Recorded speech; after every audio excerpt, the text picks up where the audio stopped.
போன வீடியோவில் சொல்லியிருந்தேன் நூலே இல்லாமல் பைப்பிங் எப்படி வைக்கிறதுன்னு. அதுக்கு இந்த மாதிரி கிராஸ் பீஸ் எப்படி கட் பண்ணணும்னு நான் ஆல்ரெடி ஒரு வீடியோவில் நான் போட்டிருக்கேன். கிராஸ் பீஸ் கட் பண்ணிவிட்டு அதை ஜஸ்ட் சும்மா கொஞ்சமாக இப்படி மடக்கி அடிச்சுக்கணும். இந்த சைடு கொஞ்சமாக இந்த சைடு கேப் இருக்கணும்.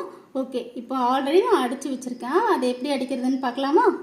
இந்த ப்ளவுஸோட நல்ல பக்கம் இருக்குது இல்லையா, அந்த பக்கத்தில் இந்த பைப்பிங்கோட நல்ல பக்கத்தை எப்படி வச்சு நம்ம அங்கே பிசுறு அடிச்சிருக்கோம்ல, இந்த பக்கம் வைக்கக்கூடாது. நல்ல பிளைனாக இருக்க இந்த பக்கத்தை எப்படி வைக்கணும், மேலே வச்சு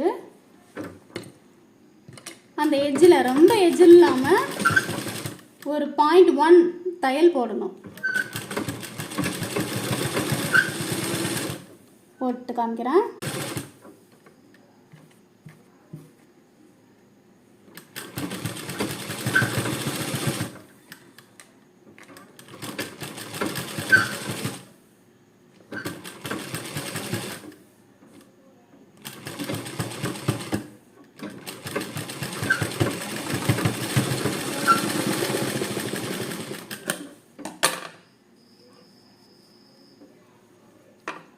பார்த்தாலே தெரியும், ரொம்ப எஜ்ஜிலையும் இல்லாமல் தெரியுதா தையல் போட்டிருக்கேன்.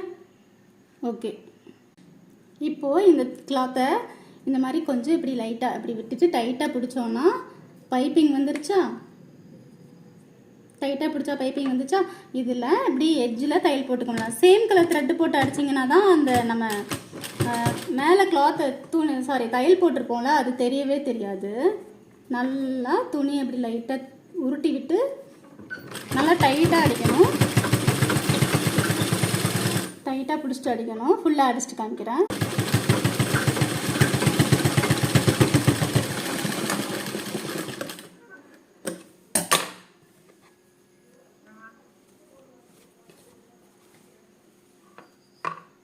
பைப்பிங் அடிச்சிட்டேன்னா அப்படியே அழகாக இருக்குல்ல, பைப்பிங் பார்க்குறதுக்கு ரொம்ப அழகாக இருக்கும்.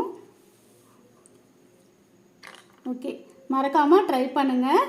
பிடிச்சிருந்தா லைக் பண்ணுங்கள், ஷேர் பண்ணுங்கள், கமெண்ட் பண்ணுங்கள். மறக்காமல் சப்ஸ்கிரைப் பண்ணிக்கோங்க. ஆல் பட்டன் அமர்த்திக்கோங்க. அப்போ தான் நான் கொடுக்குற வீடியோ உங்களுக்கு நோட்டிஃபிகேஷனில் வரும்.